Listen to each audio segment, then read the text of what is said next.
Okay, students,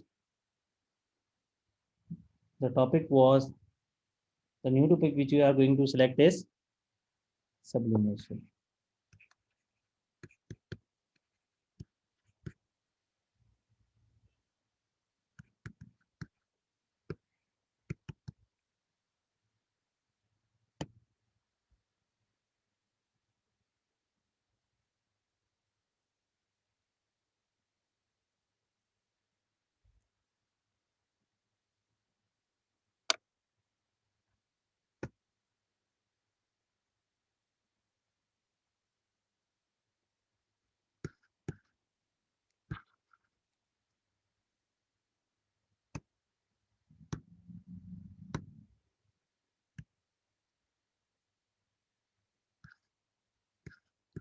Some solids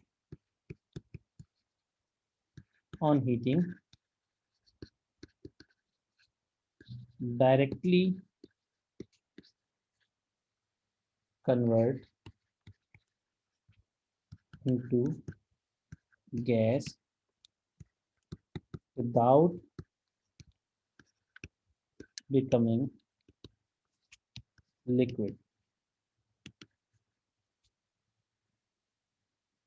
They are called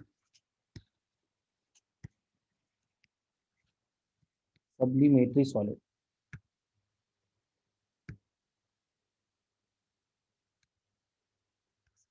Subliminary solids.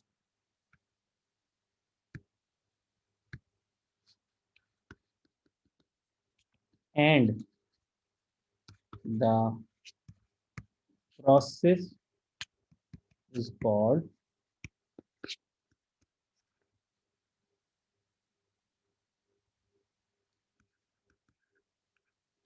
sublimation.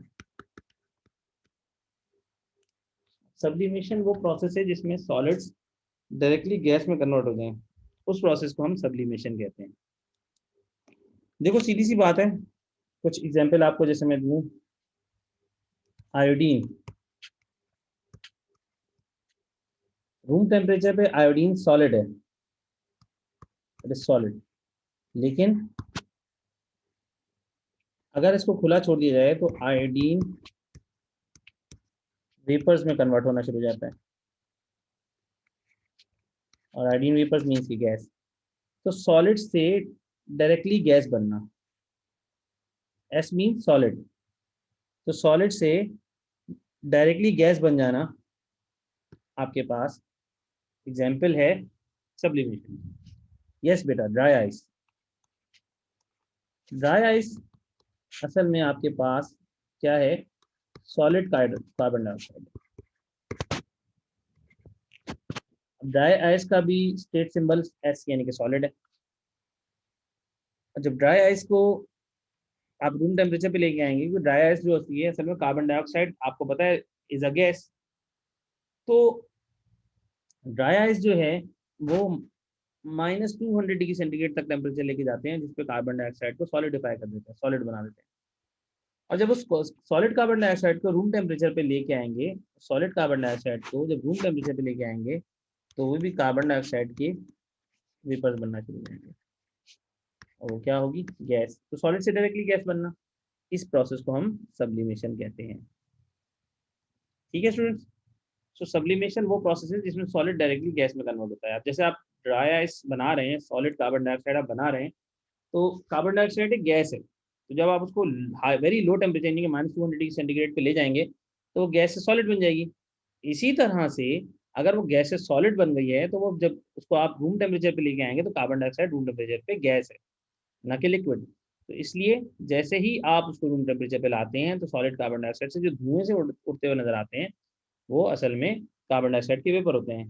तभी आप ice cream जो वाला आता है, जो उसके पास बॉक्स होता है, उसके अंदर ड्राई आइस कंपनी से उनको प्रोवाइडेड होती है, क्योंकि अगर वो नॉर्मल पानी की बनी हुई जो बर्फ़ है, वाटर आइस अगर यूज़ करेंगे तो उससे जो है वो पानी जमा हो जाएगा और आइसक्रीम ख़राब हो जाएगी। तो इसलिए उनको भी अपने साथ ड्राई आइस ही रखनी पड़ती है, क्योंकि ड्राई आइस वाटर क्रिएट नहीं करेगी, वो डायरेक्टली वेपराइज हो जाएगी, जिससे आइसक्रीम ख़राब होने का डर भी नहीं होगा और आइसक्रीम ठंडी रहेगी। ठीक है, तो ये है सब्लिमेशन। सब्लिमेशन के बाद हमारे पास जो नेक्स्ट टॉपिक आता है वो आता है classification of solid.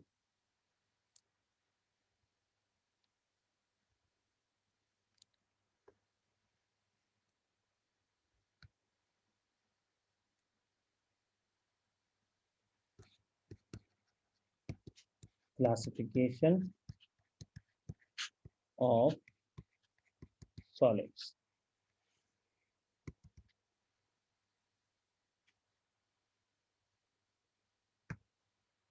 Solids are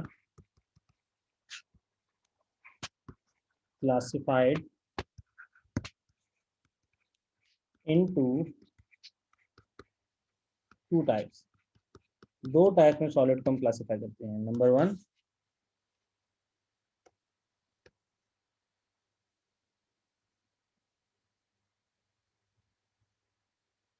I have allowed recording.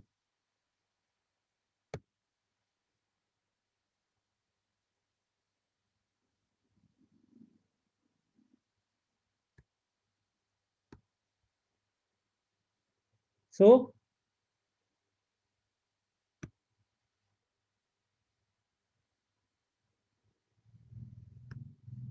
solid are two classified into two types, crystalline solids और दूसरा आ गया आपके पास amorphous solid।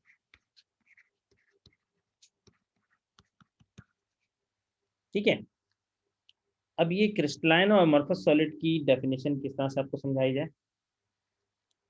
देखो पहले तो इनकी डेफिनेशंस लिख लो।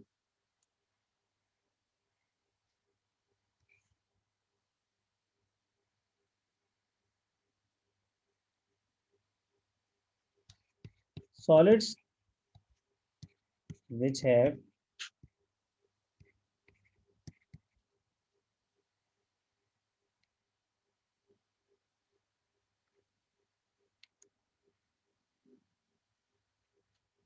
definite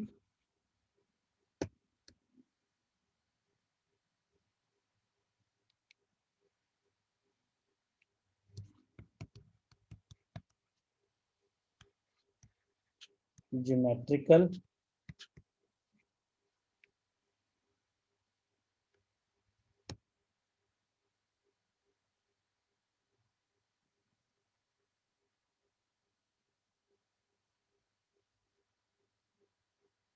अच्छा मैं देख रहा हूँ definite geometrical shapes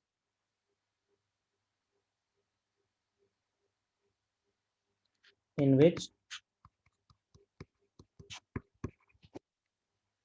particles are arranged in three dimensional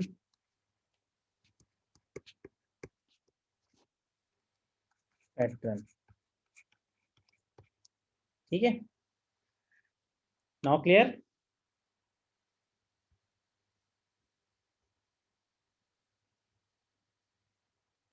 amorphous solids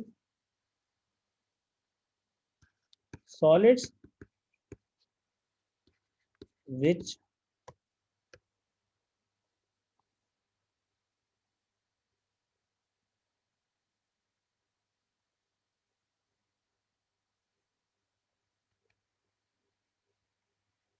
solids which have which do not have which do not don't have definite shape because the particles arranged randomly।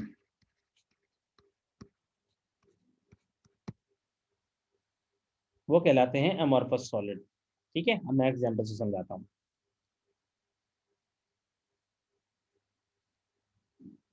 Don't worry about the screenshot, you will got a recording afterward, बाद में आपको recording मिल जाएगी। देखो solid की, crystalline solid की example को समझो।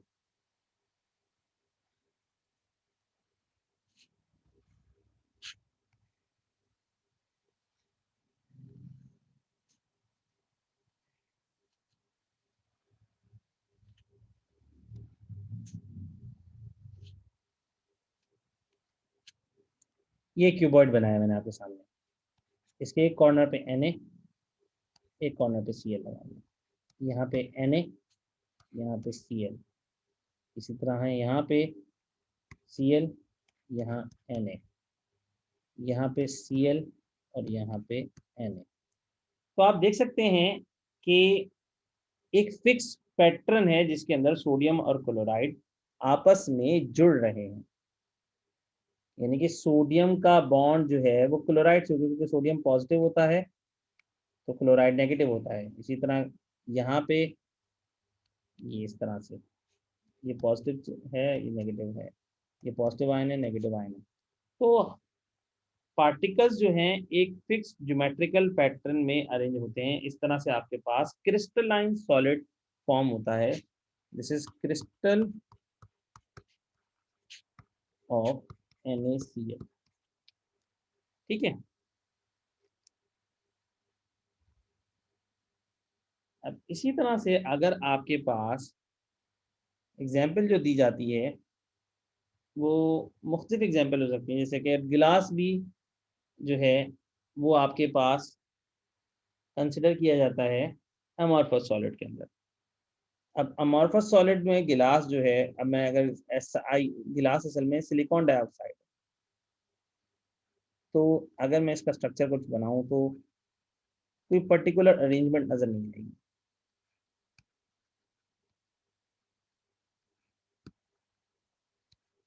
यानी कि हर डॉट को समझ लीजिए SiO2 सिलिकॉन डाइऑक्साइड।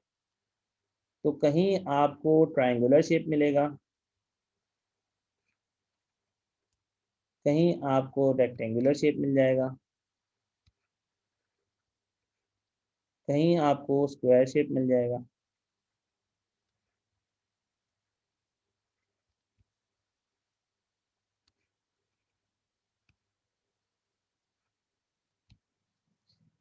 सो यहाँ पे ये बताना जरूरी है कि अमॉर्फस सॉलिड्स के अंदर particles arrange randomly. Randomly means कि कोई फिक्स अरेंजमेंट नहीं है, लेकिन यहाँ क्रिस्टलाइन में, क्रिस्टलाइन सॉलिड में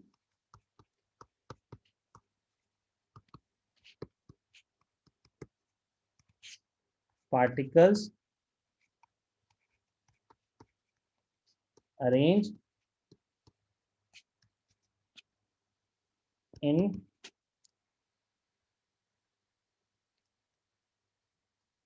definite structure, definite geometrical structure।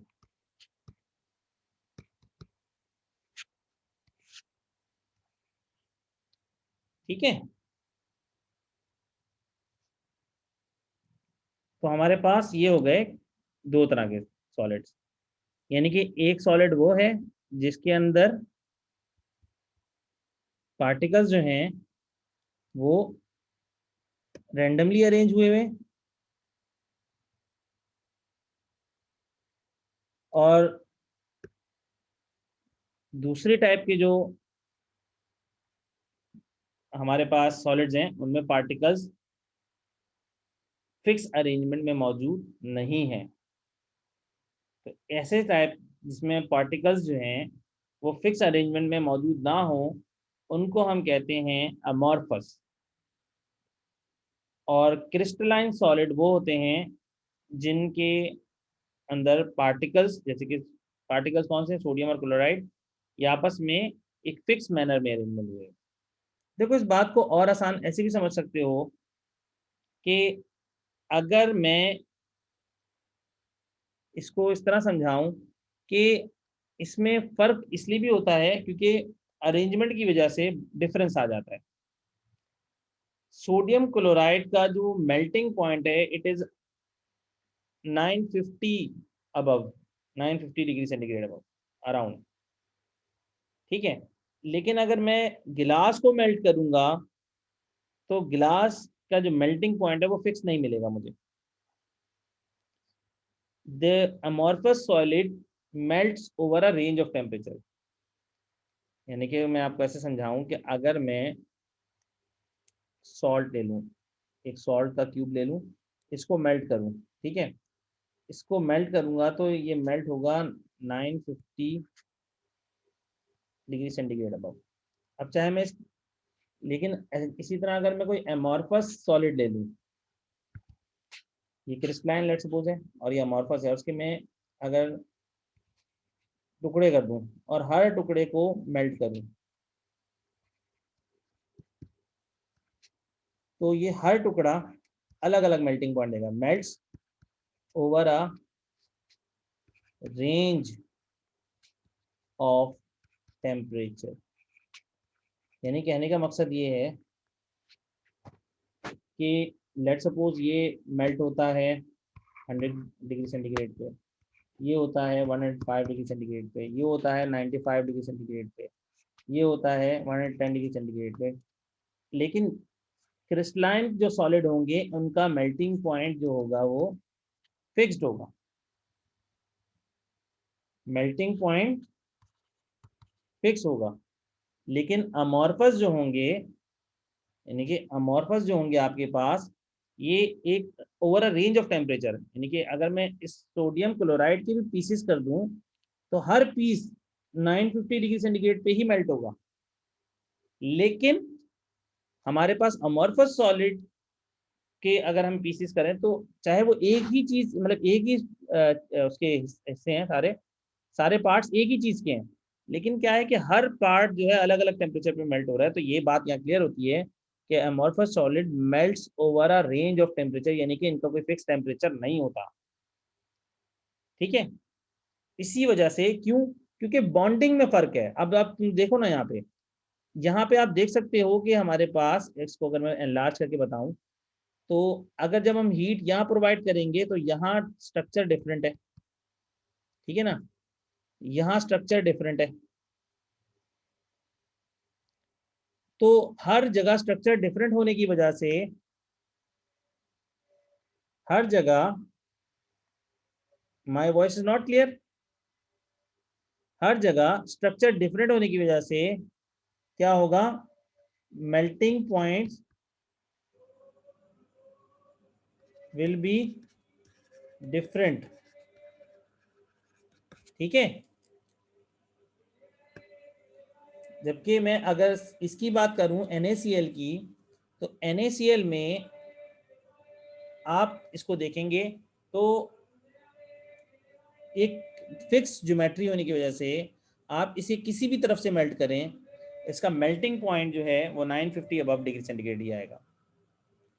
ये मैं आपको समझाना चाह रहा हूँ। Point is clear?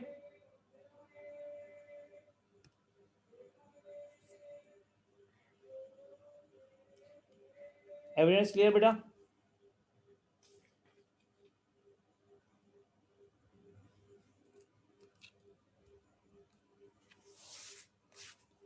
तो क्रिस्टलाइन सॉलिड जो होते हैं इनके मेल्टिंग पॉइंट्स क्या होते हैं, शार्प, शार्प एंड फिक्स।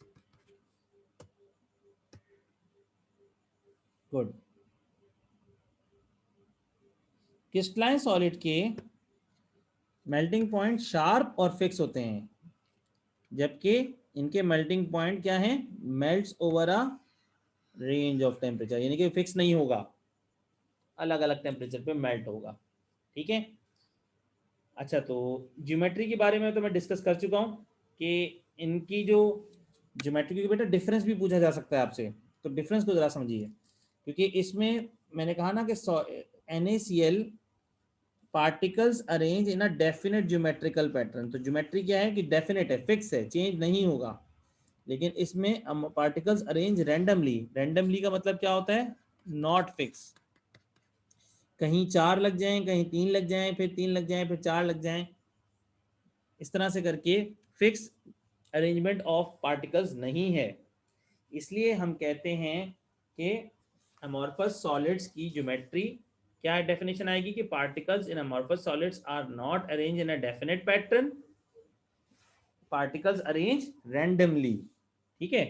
अच्छा, उसके बाद मेल्टिंग पॉइंट और बॉइलिंग पॉइंट की भी मैंने आपसे बात कर ली। मेल्टिंग पॉइंट की बात कर ली मैंने आपसे कि सॉलिड क्रिस्टलाइन सॉलिड के मेल्टिंग पॉइंट फिक्स होंगे और शार्प होंगे, जबकि एमॉर्फस सॉलिड के मेल्टिंग पॉइंट जो हैं वो क्या होंगे? फिक्स नहीं होंगे, melt over a range of temperature. ठीक है। इसमें ग्लास भी आ जाता है, इसमें रबर भी आ जाता है एमॉर्फस सॉलिड के अंदर। अगर मैं एग्जांपल्स का हूँ तो इसकी एग्जांपल में हमारे पास सॉल्ट्स जितने भी हैं, NaCl एंड अदर सॉल्ट्स। ठीक है। जबकि इसमें अगर मैं लिखूं तो इसमें हमारे पास जो है वो ग्लास है, रबर है।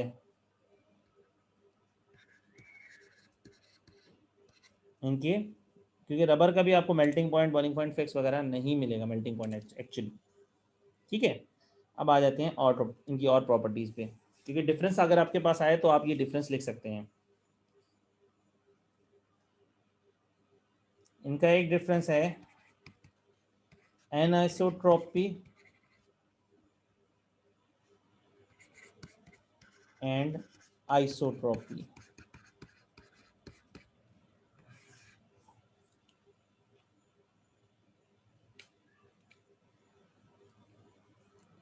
तो क्रिस्टलाइन सॉलिड,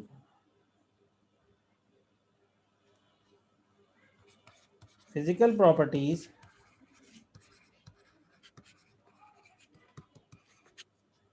जैसे कि that is electrical,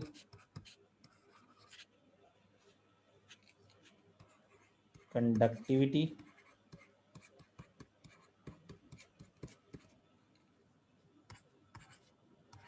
refractive index etcetera. ये फिजिकल प्रॉपर्टीज जो इनकी हैं are different in different directions. ठीक है। यानी कि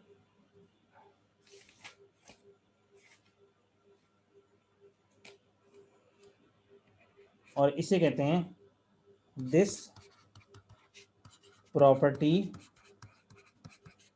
is called isotropy, sorry anisotropy. Anisotropy यानी कि फिजिकल प्रॉपर्टीज का फिक्स ना होना। Amorphous solid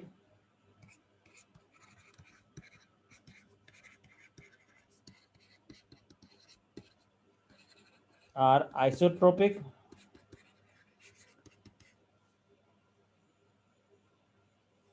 because their physical properties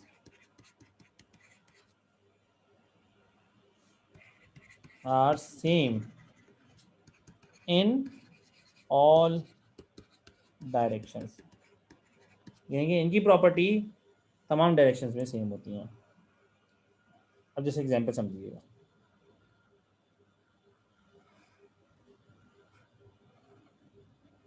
graphite के ऐसे हेक्सागोनल रिंग होते हैं।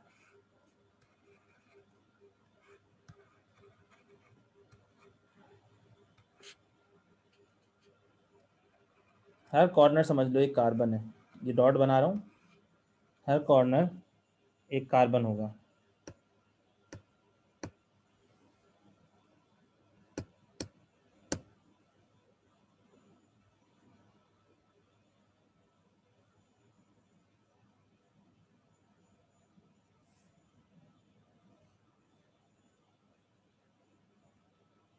Every corner will be a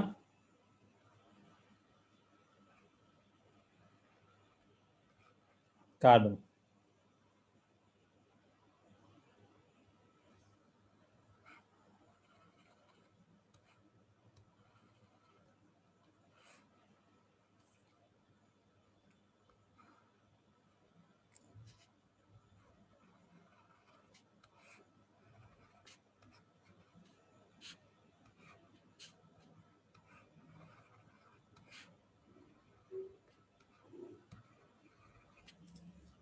ठीक है, ये ग्रेफाइट की लेयर्स दिखा रहा हूं मैं आपको।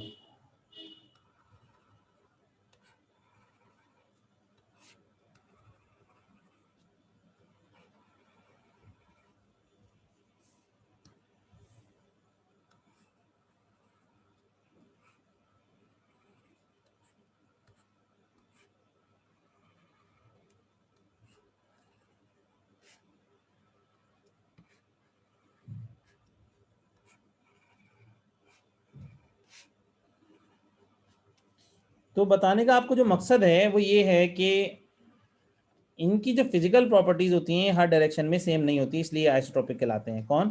क्रिस्टलाइन सॉलिड, क्योंकि ग्रेफाइट एक क्रिस्टलाइन सॉलिड है। ये एग्जांपल है ग्रेफाइट की। ग्रेफाइट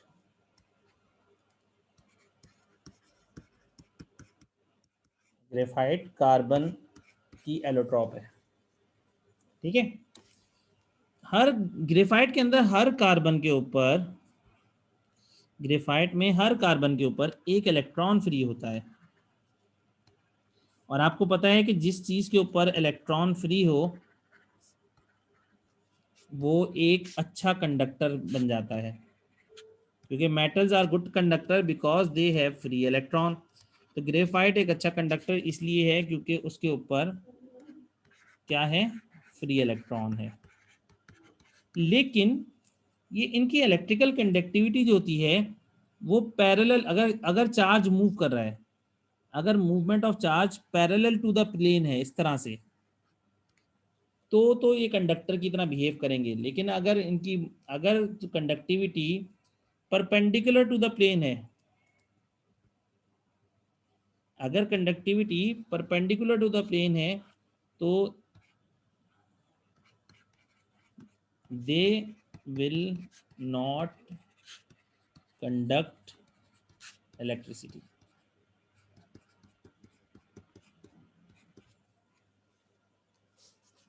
ठीक है, इनके अगर लेयर्स के कंडक्टिविटी या फ्लो ऑफ चार्ज जो है अगर परपेंडिकुलर टू द प्लेन कराया जाए, so they will not conduct, conduct double हो गया है मेरे ख्याल से, they will not conduct electricity. लेकिन अगर मैं कहूं parallel to the plane, they will conduct electricity. ठीक है, तो ये कहलाए ये कहलाया एनाइसोट्रोपी। एनाइसोट्रोपी क्या है? फिजिकल प्रॉपर्टी है जो कि आपके पास क्रिस्टलाइन सॉलिड के अंदर, क्रिस्टलाइन सॉलिड के अंदर इनकी फिजिकल प्रॉपर्टी डिफरेंट होती हैं डिफरेंट डायरेक्शन में। जैसे कि parallel to the plane conductor है, लेकिन परपेंडिकुलर द प्लेन कंडक्टर नहीं है। तो ये डिफरेंट हो गया ना, डिफरेंट इन डिफरेंट डायरेक्शन। लेकिन अमॉर्फस सॉलिड कोई भी हो, इनकी फिजिकल प्रॉपर्टीज सेम रहती हैं। अगर कंडक्टर है तो हर डायरेक्शन में कंडक्टर होगा, अगर इंसुलेटर है तो हर डायरेक्शन में इंसुलेटर होगा, यानी कि फिजिकल प्रॉपर्टीज चेंज नहीं होती। इसके बाद नेक्स्ट आपके पास जो आ जाता है वो है symmetry.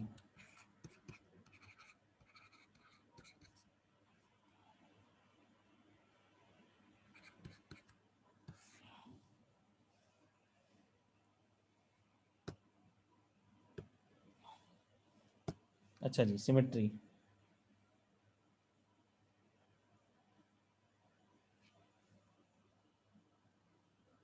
When crystalline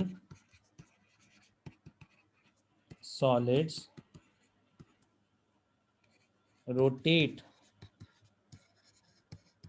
about an axis,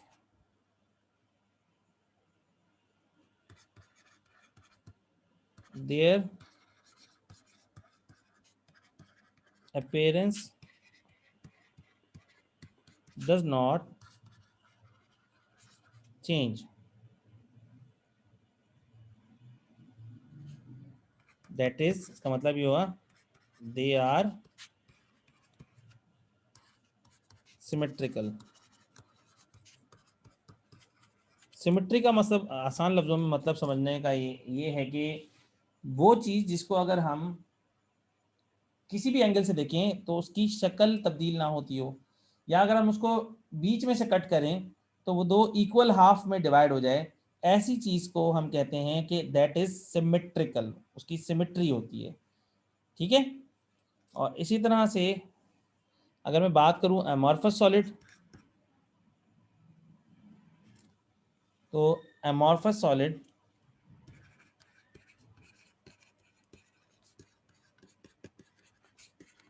are not symmetrical, amorphous solid symmetrical नहीं होते। ठीक है। तो इस यहाँ पे हमारा जो है डिफरेंस इन क्रिस्टलाइन और अमॉर्फस सॉलिड का जो टॉपिक है वो एंड हो गया। अब हमारे पास जो नेक्स्ट टॉपिक है वो टाइप्स ऑफ क्रिस्टल्स है। आई थिंक मुझे एक आध क्रिस्टल समझा देना चाहिए आपको।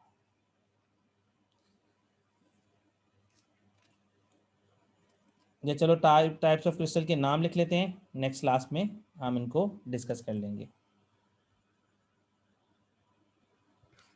Crystals are classified into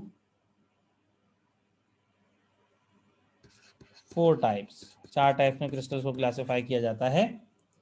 number 1 कहलाएगा एटॉमिक क्रिस्टल।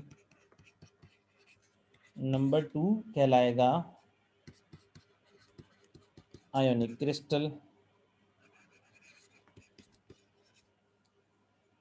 ठीक है। इसी तरह से नंबर 3 कहलाएगा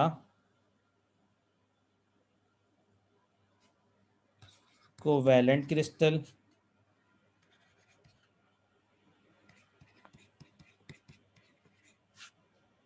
नंबर 4 कहलाएगा molecular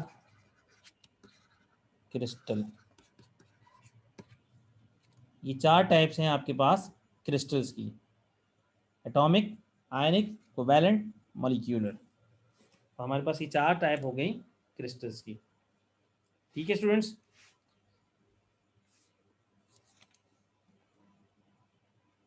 So everything is clear to you all?